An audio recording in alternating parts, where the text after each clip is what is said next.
This is the Business of Leadership Series Minute with your host, the best-selling author of Don't Buy a Duck and founder of MarketingStrategyHero.com, Derek Champagne. The special episode, our Pro Athlete Entrepreneur Spotlight. Today we have Derek Furlow Jr., former UT and pro football player, entrepreneur, community servant, and author of the acclaimed book, What's Next? How to Transition Like a Champion. And now Derek travels across the U.S. sharing his story with the hope of empowering others to never to yield when facing adversity. Derek, thanks for taking a few minutes today. Derek, thanks for having me on, man. I'm excited. Hey, other than having a great name, you have a great story. So I'd love to hear your background a little bit. And then going into my sophomore year, that summer before my sophomore year, we got some exciting news from my stepdad was going to get a raise and a promotion. But along with that raise and the promotion came a move. So I'm like, okay, where we moving to? And then he broke the news that we was moving to Crossett, Arkansas. And I said, what? First and foremost, I had heard of Crossett. Second and foremost, I couldn't tell you where Arkansas was on the map. I live in Arkansas, and I can't tell you where that town is. Exactly.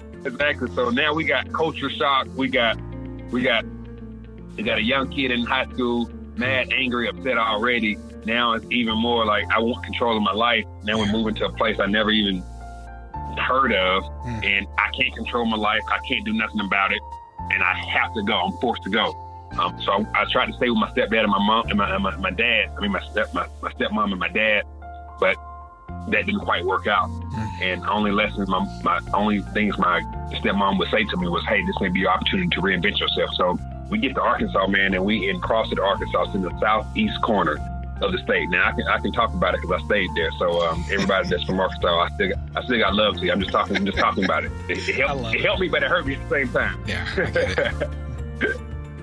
So man, I get there coming from being born and raised in Atlanta to Arkansas, man, and it's just, I'm like, I don't want to be here. So at this point in time, I said I have to take control of my own happiness because I was mad and angry and upset.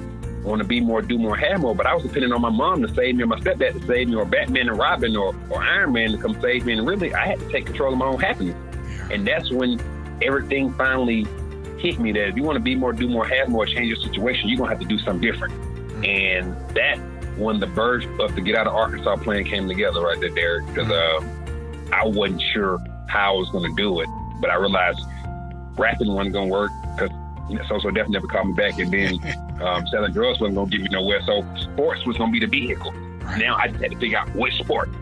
So my sophomore year, I played football there. Had a chance to make a pretty good impression and help the team, but didn't play as much as I wanted to. So we go into basketball season. Basketball season started off well, but it comes around Christmas time. We get a Christmas break. Of course, the family goes back to Atlanta during the season. So guess what I do? I go back to Atlanta as well. Well, we come back, and of course, we missed a couple of basketball games, missed the practices. Well, coach said at that point in time, we had to run 500 bleachers to get back on the team.